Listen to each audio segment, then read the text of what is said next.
Welcome to Fearless with Jason Whitlock. I am Jason Whitlock, your host.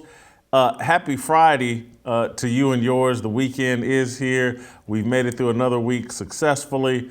And wow, are we going to try to end things with a bang? We're going to try to start a fire and have Royce White and Delano Squires come in and fan those flames. And then me and Uncle Jimmy will sit around the grill and enjoy the meal that we just cooked with an approval rating. So it's Jason Whitlock, Royce White, Delano Squires, and Uncle Jimmy. That's the fearsome foursome. That's we got a lot of male energy kicking around on today's show on a Friday to get you through the weekend. So without further ado, let me start fanning these flames and start a fire and get us all fired up for the weekend. The left needs Donald Trump more than we do.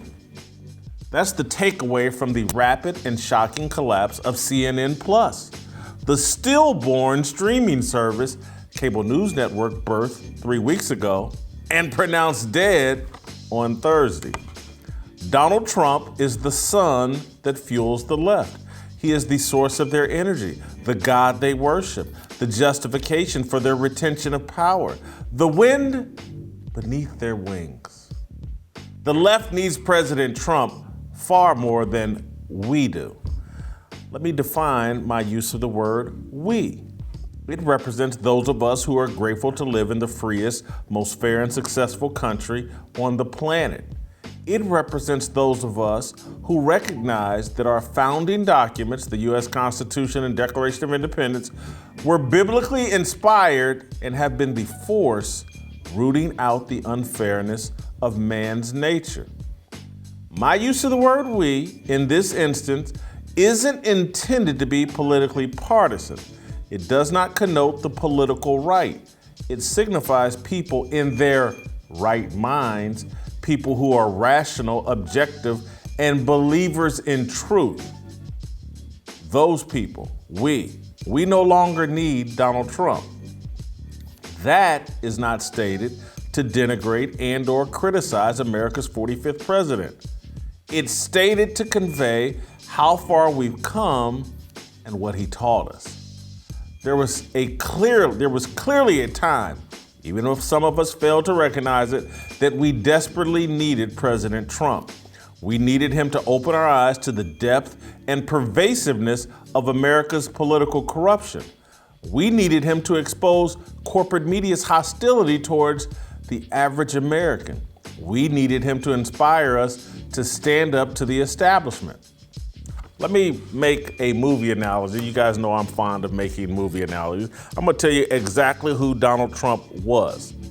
He was Robin Williams in the movie Dead Poets Society. The eccentric professor shouting carpe diem to teenagers who couldn't resist the force of his personality. The movie climaxed when Robin Williams' character, Professor John Keating, was wrongfully blamed for the suicide of one of his students, Neil Perry. Perry's parents forced the school to fire Keating, devastating the flock of boys inspired by Keating's teachings. The boys staged an impromptu classroom insurrection, shouting, "Oh, Captain, my Captain," when Keating briefly returned to the class to collect his belongings. Here's the iconic clip for you young people. I said leave, Mr. Keating.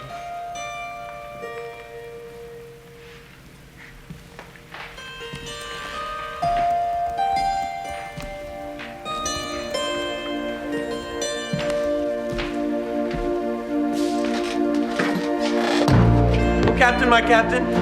Sit down, Mr. Anderson. One of the great scenes in movie history. That movie came out in 1989. Donald Trump is the star of Dead Dems Society. His final lesson focused on election integrity. It climaxed on January 6th when the establishment assassinated Ashley Babbitt for shouting, "Oh, Captain, my Captain," inside the Capitol. The establishment blames Trump for Babbitt's death. The truth is, corrupt politicians put Babbitt in harm's way, and an inept cop acted incompetently. My point is, we have graduated from Welton Academy, the fictional prep school in Dead Poets Society. Keating taught his students well. He sent arrows into the world. His students no longer needed him. They knew how to seize the day. That's where we are with Donald Trump. We know what to do. The left doesn't. The left is collapsing now that it is being forced to live without orbiting around Trump, the source of its power. Yesterday, we had Joe Concha on the show. Joe made the point everybody profited from the ratings and the clicks with the anti-Trump vitriol. And now that Trump is gone, everybody's struggling. Everybody on the left. CNN Plus folded. Netflix is hemorrhaging subscribers. Spotify declined to renew its deal with the Obamas. MSNBC's Rachel Maddow suddenly only wants to host her show once a week. Comedian Bill Maher now regularly cracks just as many jokes on liberals as conservatives. Jack Dorsey gave up his Twitter CEO chair and is a critic of the Twitter board and claims CNN was staging conflict in Ferguson, Missouri during the Michael Brown controversy. When the left has to actually defend its agenda rather than just shout Trump, its insanity takes center stage. Disney is insane. The California-based company wants to dictate political policy in Florida. The Sunshine State enacted a law prohibiting teachers from teaching sexuality and gender to kindergartners through third grade. It's a very rational law. It empowers parents, leaving them as the primary groomers of their kids. Disney joined the leftists fighting the law and the empowerment of parents. Disney and the left want public school teachers to groom the sexuality and gender of 5-year-olds.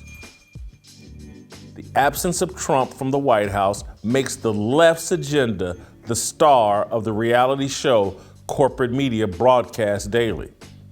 The show is an absolute train wreck. It's satanic. The left's defund the police sitcom has led to a dramatic uptick in crime and violence. It has now turned extreme leftists against their political allies. New York City Mayor Eric Adams is engaged in a feud with Black Lives Matter. Adams has recently criticized BLM for ignoring the deaths of black people not killed by police. Hank Newsom, the head of BLM New York, called Adams, who is black, a white man in blackface. He did this yesterday on Fox News. Watch for yourself. The subject is African Americans. I would also argue white lives matter too. Everybody's life matters here. What the mayor contends, though, is that the same reaction is not given. What would you say to him? It was smooth the way you threw white lives matter in there. Our problem is when black lives are oppressed and don't receive justice, nobody cares. Nothing happens. Something happens to a white person, the world moves, right? So let's get back to Eric Adams. This mayor who is a Democrat, but he spews conservative and Republican talking points. At the end of the day, we have a name for someone like this, and this is someone we call a coon, right? Because he's a black man and he's a white man in blackface, and a very conservative-minded white man at that. So what we have is a man with hundreds of people on the city's payroll, billions of dollars in budget, and 40,000 police officers. He has 10 victims in one night. The night before, he had 16 shooting victims on a train. And they say, what are you going to do about policing? And he says, what about BLM? Is America not smart enough to see him deflecting? We're smart enough to see when you're deflecting as well, Hank Newsom. And you're deflecting. The left is deflecting. The left desperately wants Donald Trump back in office. Now that they can't fight Trump, the left is fighting each other. The modern left isn't about building back better. It's about tearing down everything in sight. The left needs Donald Trump back in the White House more than we do. His existence on the political stage lets Democrats pretend they're a force for good. Without Trump, all the Democrats have left is climate change. Speculating about Mother Nature isn't nearly as profitable or interesting as calling Trump the next Adolf Hitler. I don't know if you caught this, but don't look up. The Leonardo DiCaprio fronted climate change movie, it couldn't bail out Netflix. No one watched. Dead Dem Society is still America's #1 movie. The left needs Donald Trump. That's my fire starter. I know there's a lot of Trumpists and MAGA people. Oh, but are you criticizing Donald Trump? And I'm not. Again, Donald Trump was Robin Williams in Dead Poet Society. He inspired all of us to wake up and to go out and seize the day and to quit going along with the establishment. Donald Trump did his job, and he did it so well that now when he steps off the scene, when he's more in the background, and the Democrats actually have to defend what it is they stand for and what they're doing, they can't do it. They simply cannot do it. People aren't interested in seeing those lies and that garbage. And so all the little rating success that MSNBC and CNN had during the Trump presidency is disappearing. And now that the left's actual agenda is center stage, front and center, people are repulsed by it. Everybody can see what's going to happen in November as long as the elections are free and fair. They're going to get slaughtered. Once we took Trump out of focus and put them in focus, everybody can see the wickedness of this. Stevie Wonder can see it. These guys are after your kids and the next generation, and they want to take them down a satanic path. They want to take young human beings when they're the most vulnerable and manipulate their sexuality and gender and further confuse them. They want the public schools, teachers, the LGBT crowd. They want the primary responsibility of grooming your kids as it relates to sexuality and gender. It's not their job. That's not the natural order. That's not what God intended. That's not what rational people intended. Even if you don't believe in God, you cannot believe that public school systems and their teachers and these nut jobs with pink and blue hair need to be grooming your children. These nut jobs that have, hey, we need less police, and we need to defund the police, and we need to make the police the worst villains on the planet. And now your neighborhoods are less safe. Crime and violence running out of control.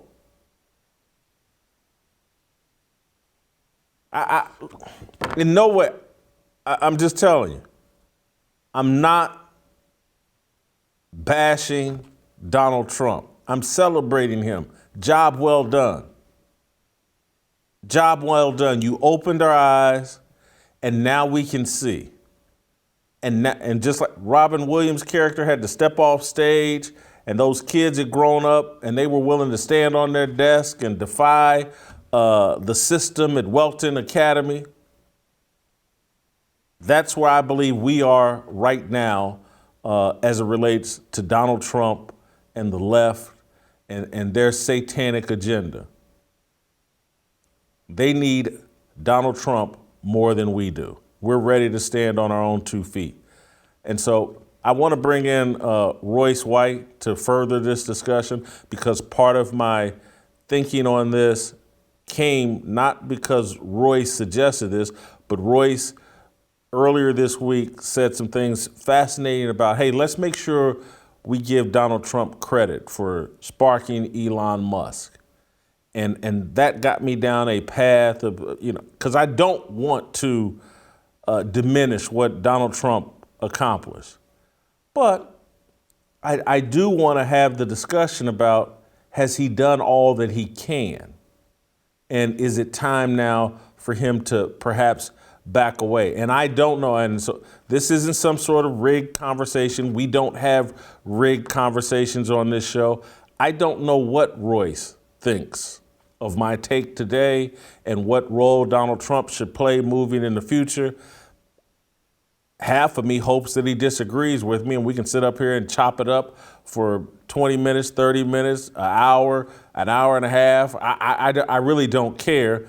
I just find Royce's thoughts on this interesting, and I want to invite him in to the conversation. And so, Royce, I'm going to start here with a bit of a softball, and we got plenty of time. You can make any points you want. I don't care whether we agree or not. I just want you to say what you think. But I want to start here. My position that basically Trump is more of an asset for the left than he is for the right or for conservatives at this point. Well, let me start with this. I got into politics because I'm concerned about my community, that which is most local to me. But I'm also very concerned these days about the survival of America. And I don't mean America, the nation, physically as this country. I mean the idea of America, the values and the morals and the ethics that are baked into or were baked into the inception of this country. I'm concerned about its survival at this point. This method has historical basis, and I want to lay out the historical basis so we can frame this properly. Adolf Hitler, the Holocaust, and World War II have been used as justification for New World Order and globalism. Donald Trump is being used as a scapegoat for authoritarian Church of LGBTQ, anti-human American politics. And I don't say the two to draw a false equivalency, because there is no equivalency between Hitler and Donald Trump whatsoever. But I say it to highlight the gradual dumbification of the American public. And, it used to be, you could say 80 years ago, that you actually had to be a sociopathic, psychotic man who tried to ethnically cleanse a minority of people at a rate of 6 to 7 million to be the centerpiece of a geopolitical movement. In our time today, you only have to send out tweets that are counter to the narrative. And really, that's all that Donald Trump has done. So we've dropped the bar so much for the villainy that we are fed today to distract us from the bigger picture. In order to manufacture consent, you have to have a scapegoat. The scapegoat at the global level has been the Jewish people and what was done, the atrocity done to them. Here home domestically in America, Black people in our history in America is being used as a scapegoat to silence anybody that's a part of this nationalist populist movement. And that is the true enemy, is the nationalist populist movement. I saw earlier today that a clip surfaced where Barack Obama mentioned Vladimir Putin and Steve Bannon in the same breath. And this is not by accident. All of this is an intentional effort to, even deeper than the media and their ratings. This is an intentional effort for the state to declare citizens as enemies of the state for having divergent views from the establishment status quo. So I support Donald Trump in the fact that he fought the establishment. I support and appreciate everything that he illuminated. And I do believe that we need him to be the next president of the United States, because we are in a dogfight for the future of this country, the idea of human freedom and our soul. You love your ending, love everything you said, but the contention that he needs to be our president in 2024 Could you elaborate on why you believe that as opposed to someone like Ron DeSantis? I just don't. First of all, I appreciate everything Ron DeSantis has done. I think he's a truth teller as well. You still have to acknowledge and remember that there is a civil war in the Republican Party as well, and that conservatism, the history of conservatism, when it hit the scenes with Nixon, you could say in the 60s, around that area, there was a split in the conservative movement. You had libertarian conservatives and you had moral conservatives. The libertarians said, we want small government, we want government out of our individual lives, and we want freedom, constitutional freedom. The moral conservatives said that there was something that was going to be lost in the expansion or the continued liberalization of America that would decay our morality. Up until this point, that fight hadn't been had out in the public square. Now you're seeing a movement, even on the right, where the libertarian conservatives are realizing that it was moral conservatism that they were seeking the entire time, that they had a false premise that you could take the morality out of the public square and still have the human rights and freedom. But what we now see is that the authoritarian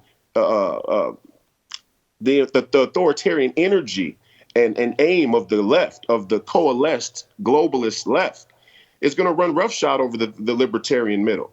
And they have to come home. And I say that because Ron DeSantis, you know, he's somewhat of a libertarian conservative. And I like him. I like him. But I would say that, you know, Donald Trump is still the only person in this country, I believe, that could get 78 million votes. And so, you know, we have to play the game where we're at. And that is where we're at. I'm not even sure if Donald Trump's support of Ron DeSantis in a presidential election could still get the voter participation, you know, that he could himself if he ran. And who wins matters. You know, anybody who believes that this political process is benign or inconsequential doesn't understand how this country works. What do you think of my argument that if Trump returns to office, that it allows the Democrats to hide again what their real agenda is and just have a conversation about Trump, not their social engineering of all of these institutions, the attack on young people? I think all of this has been able to come into focus post the Trump presidency because they can't just shout Trump when you question them on something. Well, look, I think we have to realize that there's a much more dangerous game being played with our human rights and our freedoms.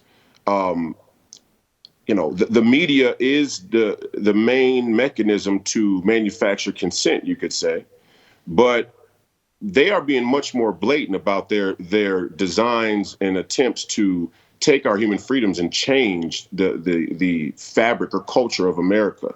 And, you know, they use Donald Trump as a scapegoat, and they sprinkle that on the top for people who get their politics with French fries.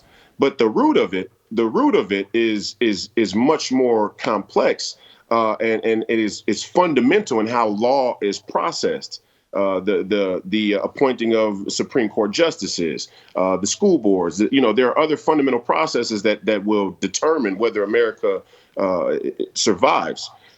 I don't think we should be concerned with the left's ability to pin Donald Trump up as a scapegoat. I think we should rebuke and refute. I think we should bear witness. I think we should allow a genuine, organic counter movement to emerge on the back of Donald Trump's presence for people like myself who came from the Democrat plantation, but saw the lies. And when I looked closer, I saw more lies. And eventually I find myself on the same side of the aisle. I think we should let that process take place. I don't think that we should try and dance around the liberals any longer. We need to meet them right out in the middle of the field. I don't think I can fully disagree with what you just said, because perhaps I'm declaring mission accomplished prematurely and you're arguing like, no. There's far more work to be done, and it's going to take a savage to get it done. I'm trying to go to the refined Ron DeSantis, and you're like, no, we still need this lion, this tiger, the gorillas. We're still in a bloodbath, and we got to have a savage, I guess is what you're arguing. Oh, this fight has just begun. I mean, the beacon has just been lit. We are going to be in a dogfight. 2022 and 2024 is not a referendum on Democrats. It's not a referendum on globalists. It's not a referendum on the Church of LGBTQ or the feminist movement. It's not a referendum on Black Lives Matter. This is a referendum on the American people. And when I say the American people, I mean people who are patriotic and believe in this country and believe in their citizenship. It's also a referendum on Christianity, okay, and or belief in God, Abrahamic faith, you could say. This is a referendum on us because we let it get this way. I don't want to create this false premise where we continue to villainize the liberal left. And I'm not saying you are. I'm saying as an American culture, even on the right, we have created this narrative where it's look at what the liberals have done to this country. The bait and switch of it is that the Republican establishment was there for every single turn. They stood in a breach and claimed conservative values. But when push came to shove, they bent, they folded, they capitulated, some out of incompetence, some out of ignorance, some out of complicity and malice, you could say. Donald Trump was a beacon of light because at his own expense, he was willing to challenge the Republican establishment and all of the people who claimed they were protecting conservative values. And I don't know if when Ron DeSantis sits in that spot, he's able to carry a heavy enough or sharp enough sword to fight off all of the establishment powers that are at work. I mean, we have to realize we're not talking about the media industrial complex. We're talking about the military industrial complex. OK, and the military industrial complex put a bullet in John F. Kennedy's head. OK, I mean, these are serious forces at work. And Donald Trump, I think, even had to bend to the military industrial complex some. And there is a huge neocon faction of our power structure in this country. And I hope that I'm able to get close enough and that people that really believe in Donald Trump's message at its heart are able to continue to be around him and support him to make even further tough decisions in the future, because all of the easy decisions and all of the easy answers are behind us now. My contention that the left is starting to cannibalize itself, and that there would be, if they had a target like Trump, they wouldn't be cannibalizing themselves. And so I'm talking this Eric Adams, Black Lives Matter situation in New York is fascinating to me because I think, there's a war going on. There's certainly a culture war, but I'm starting to see a civil war within the left. And again, I'm not sure if that happens if Donald Trump is still in the White House. Well, listen, Newsom, right here, right now, I would challenge Newsom to a public debate in any form, in any way that he would like to talk about the left, the right, America as a whole. With that said, I think there's some truth to what he's saying, because we have to go back. We have to consider that we are living in a time of double crosses, triple crosses, quadruple crosses. We have to go back and look at who has Eric Adams been.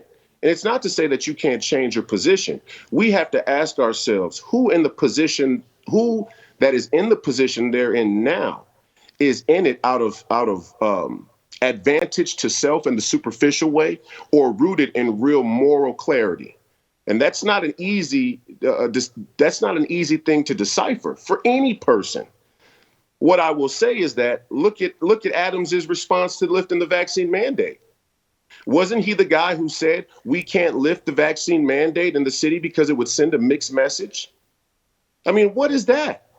a mixed message. Either the mandate is constitutional and warranted from a scientific pandemic standpoint, or it's not. See, we have to reorient our standard and bar for leadership in this country, because if we're not going to, I'm a lifelong athlete, for example, just to take us a different direction. I'm a lifelong athlete. Okay, sports saved my life. It gave me many of the qualities that I'm proud of in myself today. But it occurs to me now that the 24/7, 365 commercialization of sports is a part of the distraction, the psychological highs and catharsis that has corrupted the American public. And I say that because we're in the NBA playoffs now. Everybody's talking NBA basketball. And I'm not just saying this because I have a history with the NBA that's controversial or contentious. We all find things to distract ourselves from the most important issues of our time. And if we're going to do that, if we're going to continue to do politics with French fries, the premium on leadership goes up exponentially. We can't have people that are straddling the fence or opportunistic. And so I say that because I don't know where Eric Adams really is in his heart. I'm going to keep watching him. And I'm not going to let his, pseudo civil war with the further left trick me into what the overall left is doing. I see them all as a part of a bait and switch 3-card Monty. And none of them are in a trustworthy place in my position, because the premise of the left as a platform is that it's anti-God. Let's get right down to the nitty gritty. Who believes, who doesn't believe? That's where I'm going to hold court, because I genuinely believe in God. I believe in Christ. I believe in the belief in God as a mechanism to bring about moral clarity. I don't know where Eric Adams truly is in his heart. I know Barack Obama said that he believed in God, but I have trouble believing it in my heart. So all of these, there are no easy answers or decisions anymore. Those are all behind us now. You made a reference about Eric Adams and the vaccine mandate and mask policy. And that's an area where I think some people have some concerns about even Donald Trump as it relates to vaccines and his promotion of it. That's right. And some people look over in Ron DeSantis and the way he handled Florida throughout the entire COVID situation, the pandemic the past 2 years, and they say that was bold leadership, the way he went about the COVID thing. And people were confused, like, why is Donald Trump seemingly a mouthpiece for Big Pharma as it relates to the vaccine? And I think it's a fair criticism to bring, one that I would bring myself. Listen, my advice to the right is that we can allow the rising right-wing movement, conservative movement, to be an echo chamber like the left. We can't mirror the left and be in an echo chamber. We want the open dialogue and contention of ideas and the questioning of character and leadership. And we want people to come to the public square and defend their position without the silo of establishment safe, or the silo or an establishment safety net like the mainstream has done for the left. I can't speak to why Donald Trump had gone about the vaccine situation the way he did. All I can say is that he and Ron DeSantis were in very different positions at that time.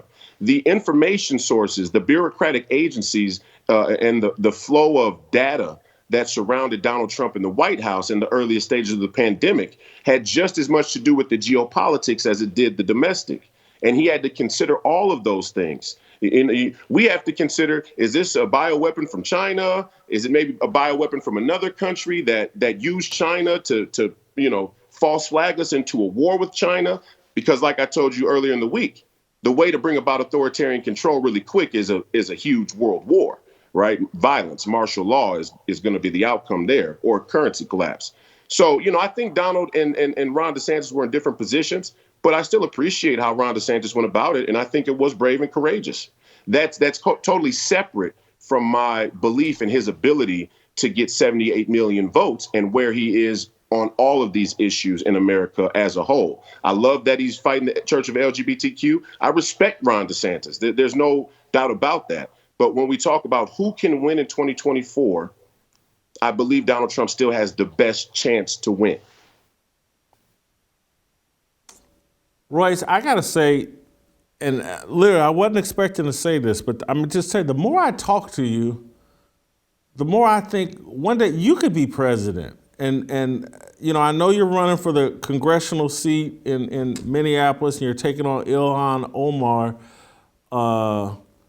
But I just do the people supporting you or the people in the Republican Party, are they aware of how much upside there is in Royce White? I see very few people that can argue these things as effectively, as confidently, as passionately, and with the substance that you do.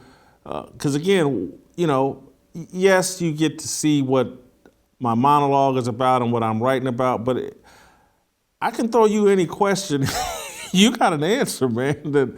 And so, what do you want to be? And I mean, you want to win congressional seat first, but do people recognize within the political system the either the MAGA movement or establishment Republicans? Do they understand the opportunity that you present? Well, I just got here. Well, first of all, I don't really have lofty goals like that. I want to protect that which is most local, and that's the Twin Cities, that's CD5, but Minnesota as the 32nd state of the union. And that's my first priority. And I want to help the genuine nationalist populist movement from my outpost here in Minnesota. You know, so I don't have those lofty goals right now. I'm new to this movement. I was a nomad. Right. I came from the void as an individual establishment fighter with the NBA and the corporatocracy. So I'm new to politics as a whole, but I'm not new to fighting for truth. That's a 10-year process that's been building since I was 21 years old. I celebrated my 31st birthday on April 10th last week. So, you know, I don't know where the Republican Party is as a whole on me. I know here in Minnesota, I'm in open warfare with the Republican establishment, as many American First candidates are across this nation right now. And what the mainstream media has done has amalgamated the entire right-wing conservative movement as an umbrella of Donald Trump. But the truth is, there couldn't be more difference between a Donald Trump and a Mitch McConnell, right? Or McCarthy. So there's a civil war on our side as well politically. And, you know, I can't wait or hope for any support from the political oligarchs in the American political establishment. I have the support of Bannon. I respect Bannon dearly. He's a great friend. He's a mentor. He brought me into the populist movement in the public square, although I had been a populist freedom fighter, you could say, my entire adult life. So I'm just going to keep moving forward. You know, I think what I bring to this time, again, to go back to the beginning, is that Black people, the tragedy or history of Black people, in conjunction with Donald Trump, is being used as a scapegoat for authoritarian, Church of LGBTQ, anti-human American politics. And only God-fearing, truth-allegiant Black men can stand up and break that narrative. Just like I believe only truth-believing, God-fearing Jews can break the scapegoating of the Holocaust and the justification of New World Order and globalism. So that's my duty right now, to stand in the breach and say, hey, Barack Obama, we see what you're doing when you try and equate Steve Bannon to Vladimir Putin. You want to make everybody who believes in populism and not globalism an enemy of the state. Well, make me one too. I'm here for that fight. Hank Newsom, let's talk. I'm here for those fights. I don't want to be president of the United States. I want to be a leader of the free people of America.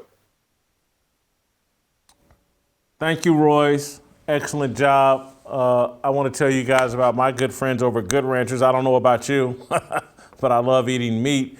And when I do, I not only like to get the good stuff, I like to support the little guy while I'm at it. If you want to do the same, I've got the company for you. They're called Good Ranchers, and they only source and sell 100% American meat from local farms and ranches. You order it, and they send it right to your door, and it's just that simple. And guess what? Maybe every time you walk into the grocery store, someone's put a new label on the meat making it up, but that won't happen with Good Ranchers. Once you subscribe, your best price is locked in for life. Get your $30 discount on prime steaks and better than organic chicken. Go to goodranchers.com/fearless to save on the quality you've been looking for. Use my code FEARLESS and enjoy your box of 100% American meat and your $30 savings. Order now to combat inflation. Good Ranchers, American meat delivered. All right, stick around. We're going to bring in Professor D, Delano Squires. Erks.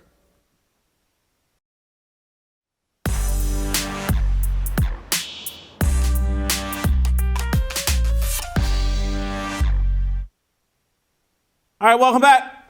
Let's roll out to Washington, D.C. and bring in the smartest man on the show, Delano Squires. Delano, I want to start here. Did you get to hear much of my conversation with Royce?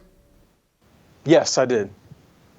Oh, fabulous. Because as someone who's been on this show and stated you want Ron DeSantis in 2024, this is a great juxtaposition to what the conversation Royce White and I just had. And so I want to start there. What did you think of Royce's argument that we're in a time right now that we still need Donald Trump in office? It's not time for Ron DeSantis, that, we're in the middle of a war that needs a savage. Anyway, just any response to the discussion that I just had with Royce White and your position on why you prefer DeSantis over Trump. Sure. I mean, I get the emotional appeal of Trump. He's the type of person that sort of elicits strong reactions, whether from friends or foes. But to me, there's a couple reasons why I think DeSantis would be a better candidate. I do agree that we're in a fight. We're in a dog fight. So, and I'm not using those words lightly. The problem is that for conservatives, we have to figure out what type of fighter we want. And to me, when I think of Trump, I think of someone, and I'm not a boxing expert, Jason, but let's roll with this for a little bit. I think of somebody like somebody with a heavy right hand, who can knock you out from any point in any place in the ring, but who has terrible defense. So yes, they may clip you on the chin. Ernie Shavers. Okay. You're talking about Ernie Shavers, great heavyweight, hardest puncher maybe in the history of heavyweights. Go ahead. Right. So I think about someone like that, right? Who, again, he can knock you out from any place in the ring. He can throw haymakers, and if he catches you, he'll lay you down. But the problem is, when he overswings, he leaves himself susceptible to being knocked out. And to me, I see someone like DeSantis as a different type of fighter, and I'm using a different weight class, but someone like Floyd Mayweather, who may not have the same power, obviously a different weight class, but whose greatest asset is his defense. He leaves as little surface area possible for the opponent to hit as possible. So yes, the fights may not be as exciting, right? Because his highs may not be as high, but his lows also won't be as low as Trump. So to me, I think someone who's a technically proficient fighter is what conservatives need. And there was one point that you all brought up that I when I was listening, I was like, oh, I know the answer to this easily. When it comes to Trump and vaccines, the example I'm going to give shows part of Trump's weakness. It was obvious to anybody who's paying attention. His ego, his narcissism made him extremely susceptible to both flattery and, as it relates to vaccines, pursuing bad policy that makes him and his record look good. Because at the end of the day, as much as people may not want to talk about it, these are the Trump vaccines. Operation, I think, Warp Speed was developed under his watch, under his administration.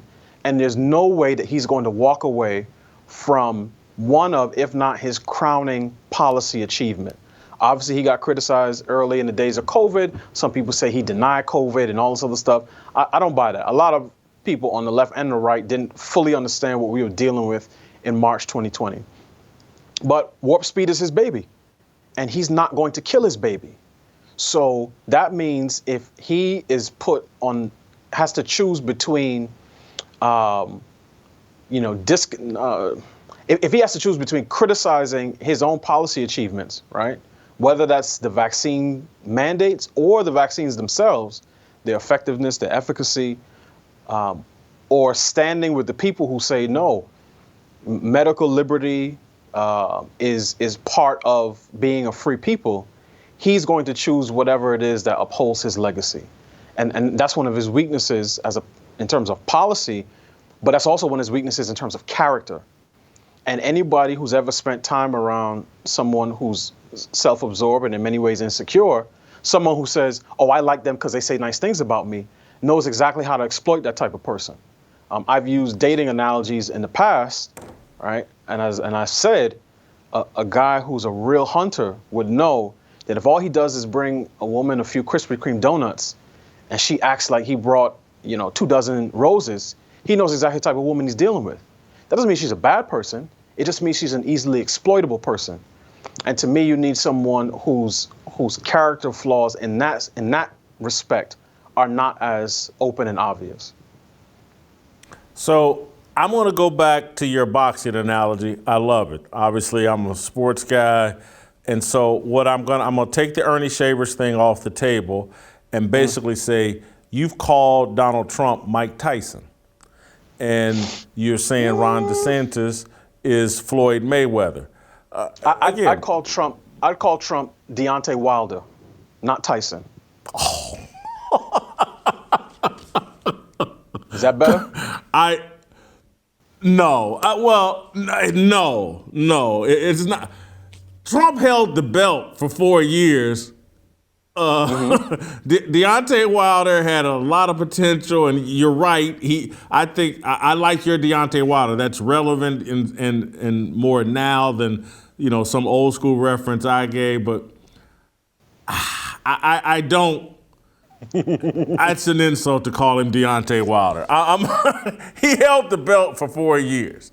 True. And again, so I'm gonna call him Mike Tyson. Okay. And at some point, James Buster Douglas, AKA Joe Biden, knocked out Trump. And you saw that Mike Tyson was never the same after that. And so I think that's kind of your argument. The issue is I think Trump people and Royce would say, like, and you think Floyd Mayweather can sell the kind of tickets it takes to win the presidency? I think what Royce is arguing is like, yeah, Floyd can sell 68 million tickets, but you need to sell 78, 80 million to get elected president. And only Mike Tyson can do that. It's got to be a heavyweight. And so, because Floyd Mayweather, and again, what he's saying is Ron DeSantis, he ain't flashy enough. People want to come see the knockout. And Royce believes Donald Trump can still deliver the knockout. I think Trump supporters still believe he can deliver the knockout. And if you can't win the office, it's great that DeSantis, is more professional, makes you feel more comfortable. But if he can't generate enough excitement in the fight to win the office, what good has he really done you? I mean, that's a good point, right? And if we want to continue the boxing analogy, I would just say, Trump's issue, and again, I'm not. I said Deontay Wilder in terms of, again, sort of technical proficiency. If we were talking football, I would have said Cam Newton, right? Someone who you can evaluate. Another guy that didn't wear the belt. But go ahead. But hear what I'm saying. I'm talking about people who have extremely high ceilings, but also have extremely low floors.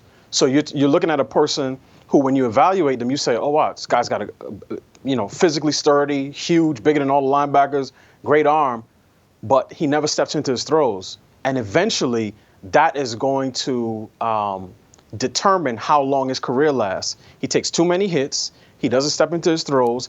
He's not going to be Tom Brady playing well into his 40s. He's going to be somebody who crests and peaks quickly, but eventually is going to flame out. And that's, but here's the other thing, the difference between Trump and DeSantis. What DeSantis is doing now is laying down victory after victory. So in that sense, I actually think he is more like Mike Tyson in early Tyson years. I'm not talking about Buster Douglas. It's 1 week. A couple months ago, it's, hey, all the police officers in New York and all these big cities, if your mayor, your governor wants to defund you, come down to Florida. We got you. He was like Suge Knight, right? He's like, come down to Florida. We got you. That's public order. And this will tie into my column. That's public order. Then he took on the teachers unions, the LGBTQIA plus lobby, and eventually Disney to push back on the indoctrination that was going on in schools, right? That's social and moral order. Then in 1 week, he gave you $70 million for a fatherhood initiative, an abortion ban after 15 weeks, more funding for foster parents. That's 3 policy wins in 1 week. And now he's circling back to Disney for a rematch and saying, look, if you all want to operate like a political advocacy organization, then you're going to get treated as such. If you want to just sit here, you want to donate your money and say we have certain corporate values, that's okay. Do your thing. But if the citizens of Florida elect representatives, and those representatives, again, who are duly elected, pass laws that reflect the will of this state, I signed that bill into law, and you as a corporation that's not even from here, you stay here, but you're really from California. If your position is we're going to work to overturn these laws that are passed by a duly elected legislature, and you marshal the resources of culture through ESPN, media, the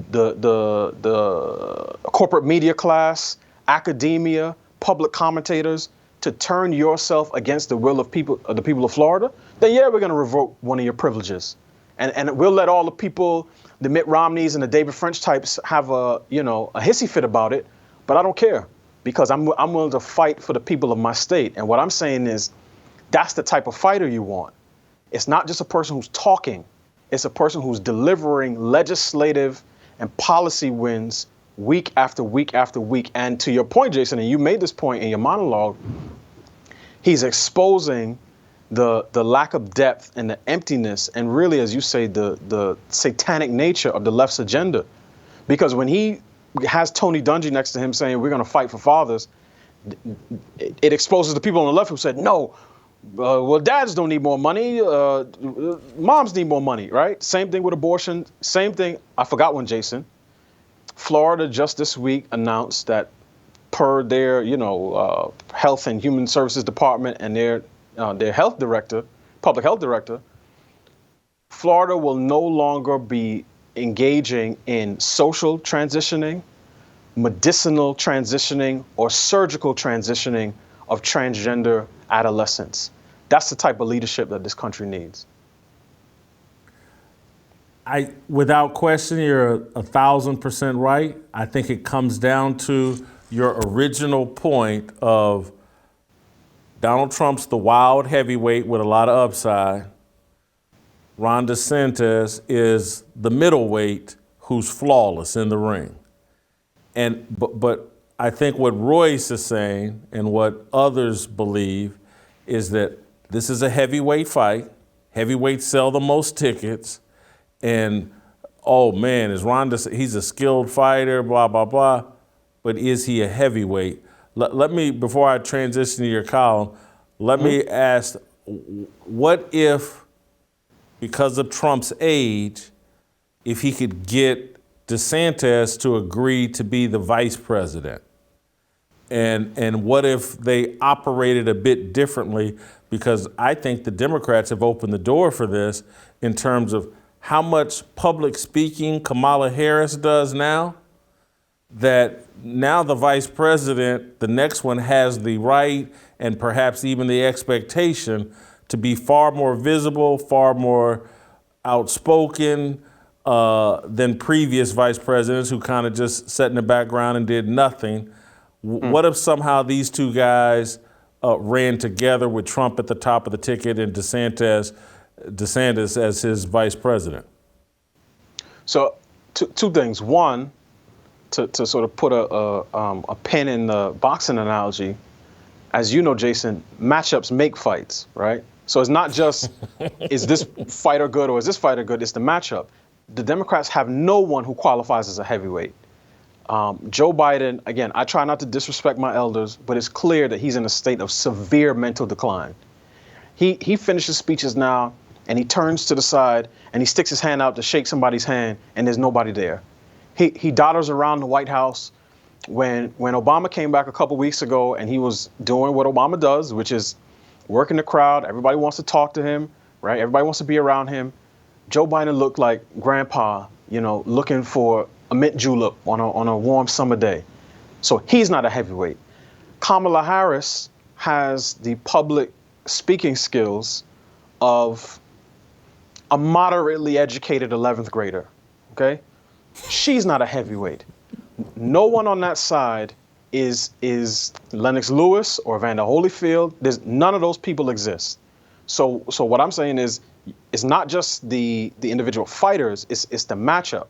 To your question about pairing Trump and DeSantis, I don't think that's going to work. One of the reasons is because I don't think Trump's ego would allow that to work. Because prior to, I'd say Dick Cheney was a different type of vice president. Harris is a different type of vice president because both of them, I think, had slightly more outsized power and prestige. Harris's is much more public. I think part of it is, again, everybody sees that Biden is in a decline.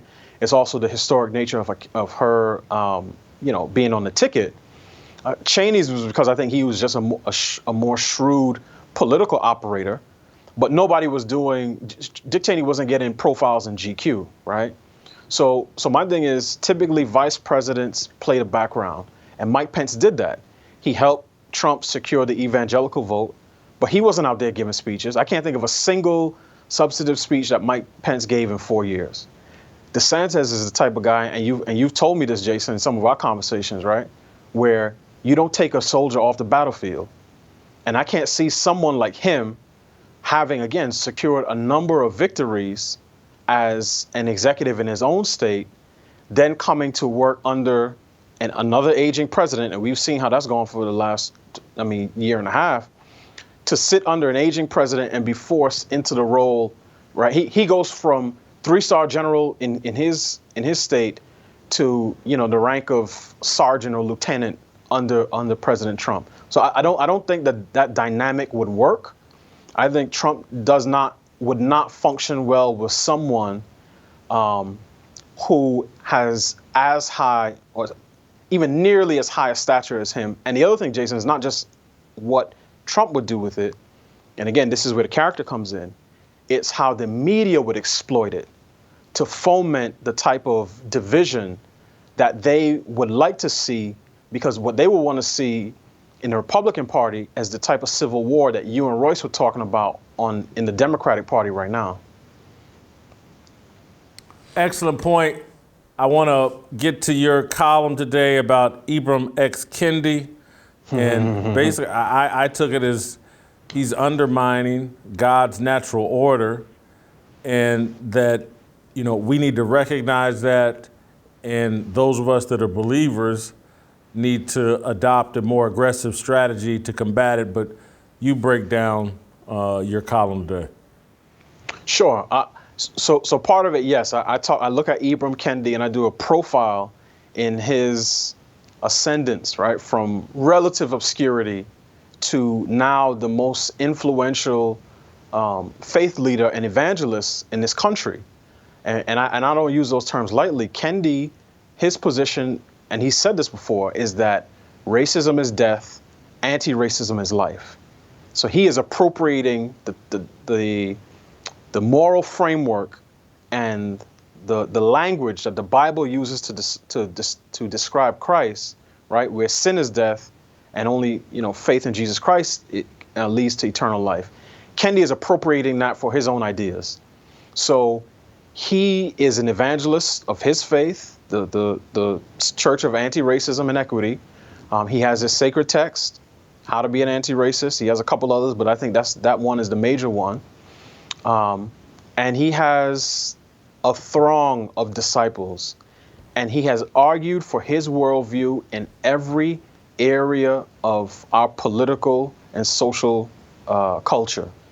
There are politicians who use his framework to decide how vaccines get distributed. There are school districts that pay him $30,000 for 1 hour to hear him talk about anti-racist education. Every sports league, every major corporation after George Floyd was killed was, at first they were gravitating towards Robin DiAngelo. Then they realized how bad that looked, that a middle-aged white woman was eating off of the death of a black man. So then they pivoted to Ibram Kendi, and then he became their spiritual leader, their sensei, their yogi. And Jack Dorsey and Twitter, I think, gave millions of dollars to his anti-racism center at Boston University. So part one of my column is this: Ibram Kendi puts to bed the lie that there should be or is a separation of church and state. He is a faith leader, and he applies his spiritual worldview to his public policy pronouncement. Part two is Christians need to learn from him and do the same thing, and that they need to advance their own agenda, which I call the order agenda, which seeks to affirm and preserve moral, social, natural, and public order. And what I say is that we should take what organizations like the Ethics and Religious Liberty Commission, which is, a Christian policy organization, another one called the AND Campaign. They do a lot of work, in urban communities, and push the ball forward. Because, Jason, I'm sure you noticed this. On the right, a lot of what these organizations do is argue for religious protections. They want carve-outs. They want to be left alone. And their focus is on being winsome and being appealing to the left. The problem is that doesn't work because the left sets the definitions and the terms of public debate. So in my column, I say, no, the order agenda should actually advocate for certain things.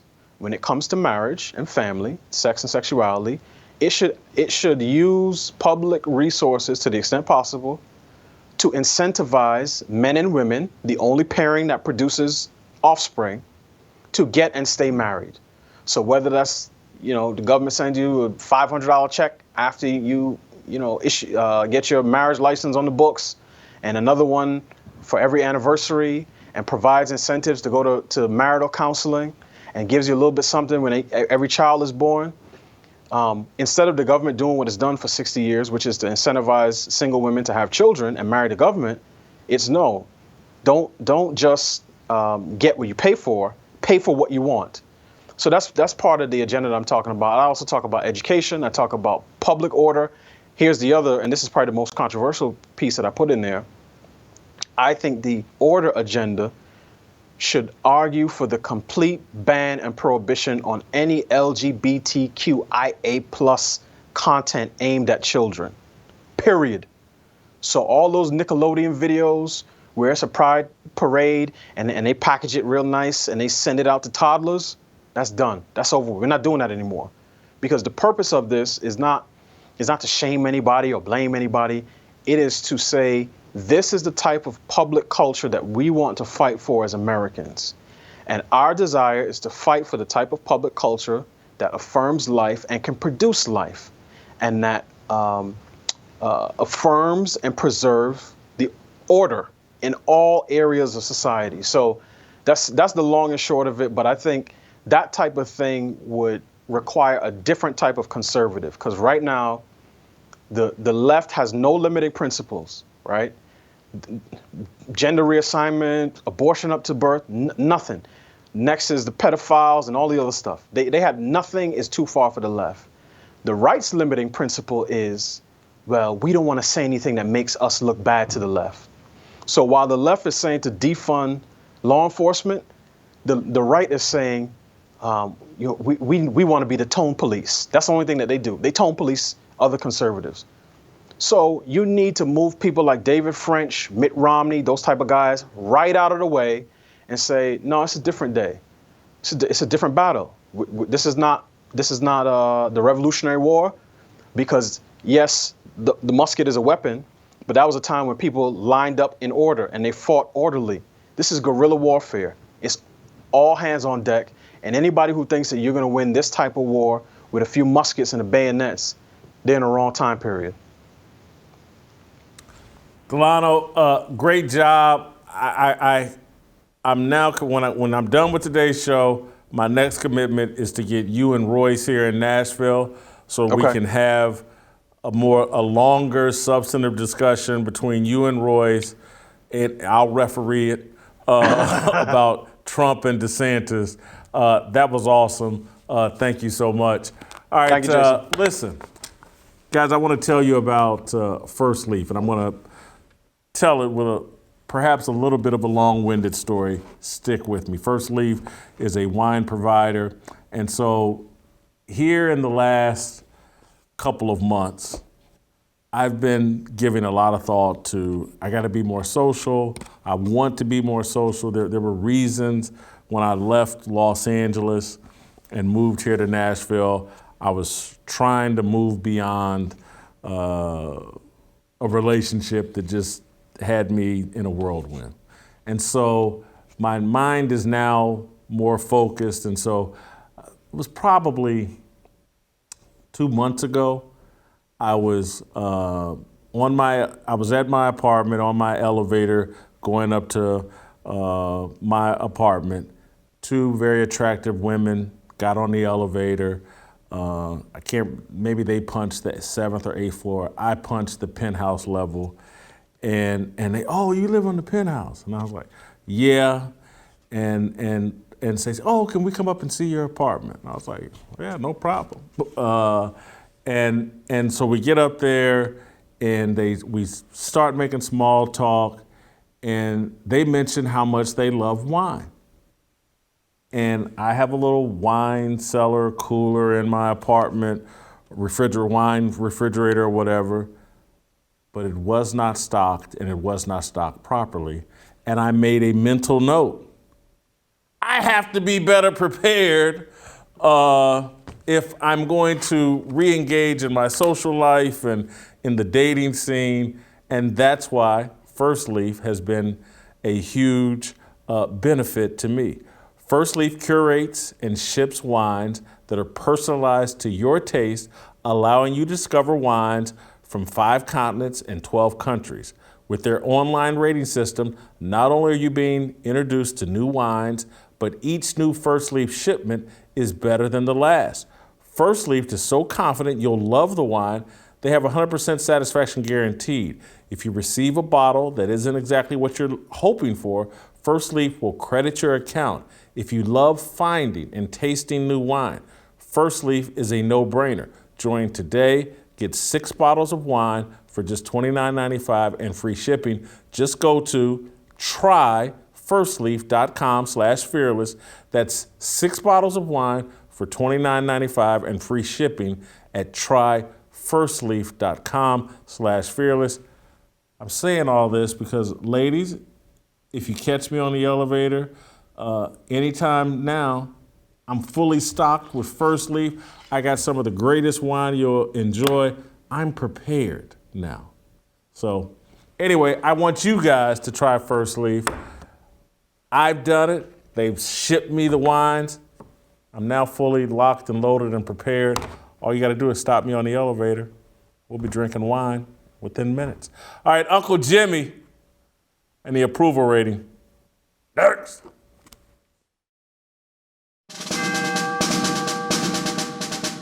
We must exist in a state of man glorious, as we are protected by the red, the white, and the blue. But remember, the mind is the key. The fearless soldier pledges to place God first and foremost in his everyday endeavors of life. We, the fearless army, are one nation under God, indivisible, with freedom and a belief in the American dream. The men bold enough to join our movement comprise what we like to call the New Dream Team. We are leaders of our families, our churches, and of this nation. We reject the seeds of division that are planted by corporate media misinformation. We affirm that all men are created equal and are endowed with inalienable rights, which are granted by our Heavenly Father. We are bound by honor to accept God's challenge, to take the flag and lead, to cherish, to protect, and to nurture the life of our unborn seed. I am a fearless soldier, so shed no tears for me. I am not a victim. I am the man that God made me to be. Amen.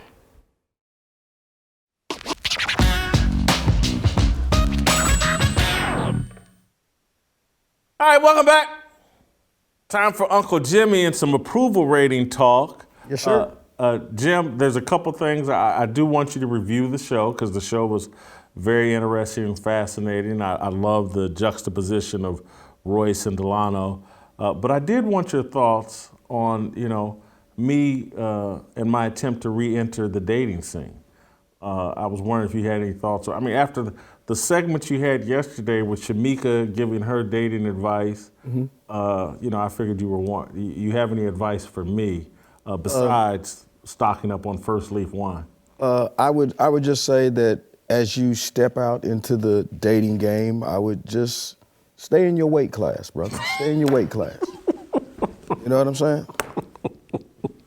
Use a football term. Don't outkick your coverage, brother. Don't outkick your coverage. I got a policy, Jim, that when we're sitting in the car, if my elbow touches your elbow, there's too many fat people in the car. I just don't do that. I'm just sorry. There's only room enough for one fat person in a relationship. Look, man, I got the 3 rule. You can't weigh more than me, you can't have more kids than me, or you can't be older than me. You can't hit any of those 2. Okay? More kids? I got 6 kids. I weigh 250. You only can hit 1. Got you. Let's go. What did you think of the show today? I thought it was tremendous. It was great. It was good. Once again, your performance left a little bit to be desired, but as always, Royce steps in and does what he does. Look, man, that's what I do. But I mean, honestly, you said something earlier. You said, you made the comment, and I was thinking it as you said it. You was like, Royce, you could possibly run for president. And that's really true. After he runs this thing in Minnesota, he could easily be on the next step to making his move to presidency.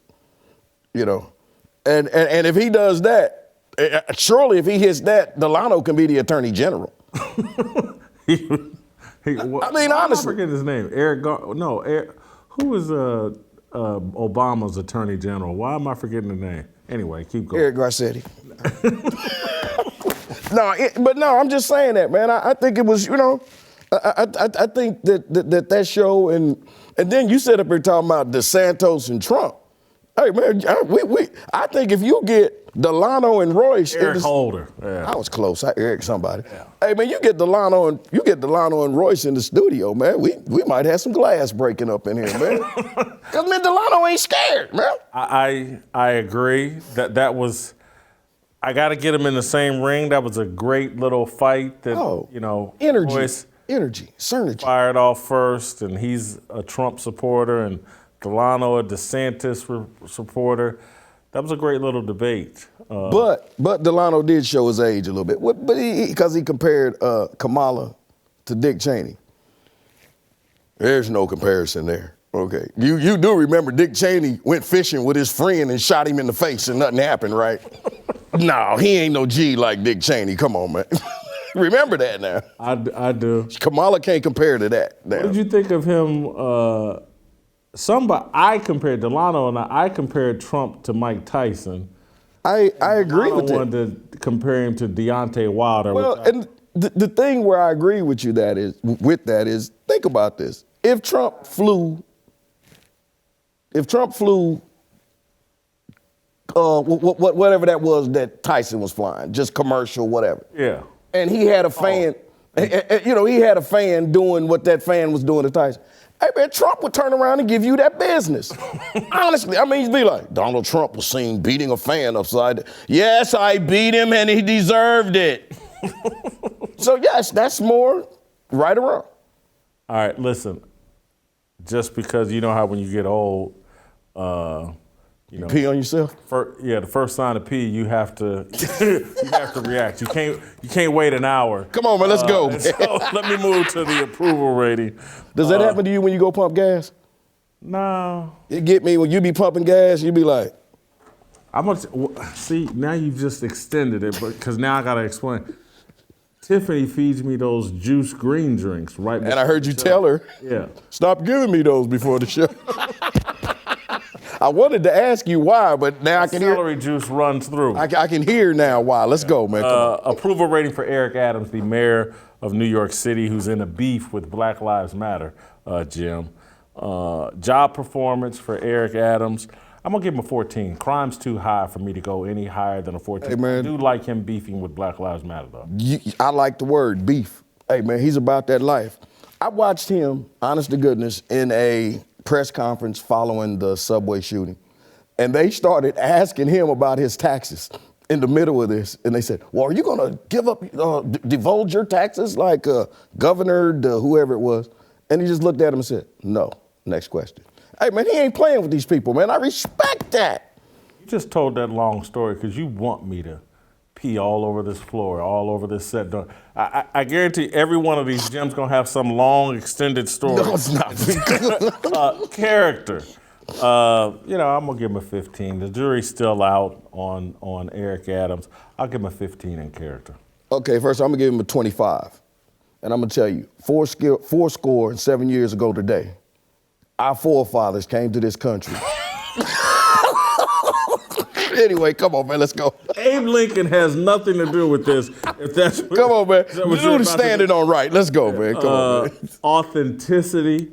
I'm going to give him an 8.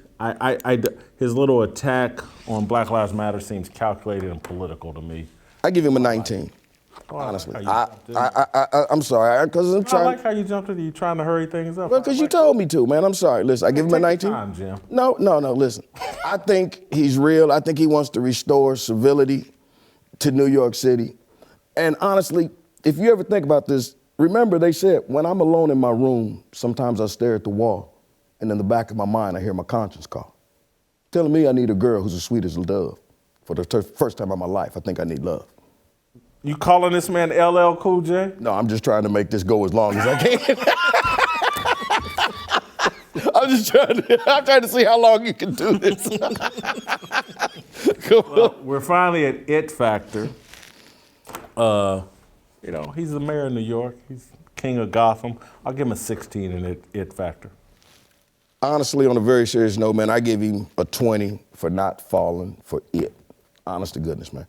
Because he's not falling for the okey dokes. Hey, man, we as people, we got to get better than this. Why are you moving like that, man? Me shaking my Yeah, man, look, we got to get better than this, man. Anytime you hear the word coon, you can believe we're dropping that word coon about our people. Anytime on your Twitter, when you see that little coon dancing across your Twitter, some black person done put it up there. Hey, man, we're better than this. We got to come up with some more words to describe our people other than coon, N-word, blackface.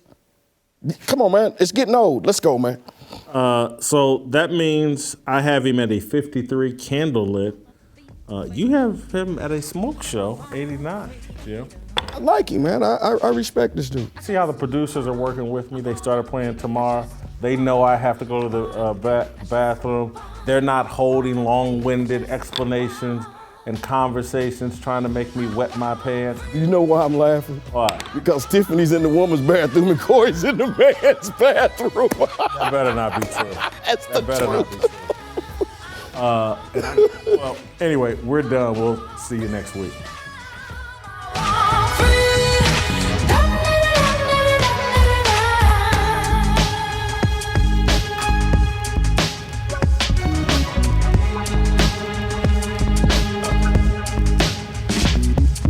Looking for the minds of freedom. These words are our religion, no regrets in our decisions. We all wanna go to heaven with freedom. It's my obligation, no hate, discrimination. Raising up your hands for freedom. Raise up your hands for freedom. I wanna be,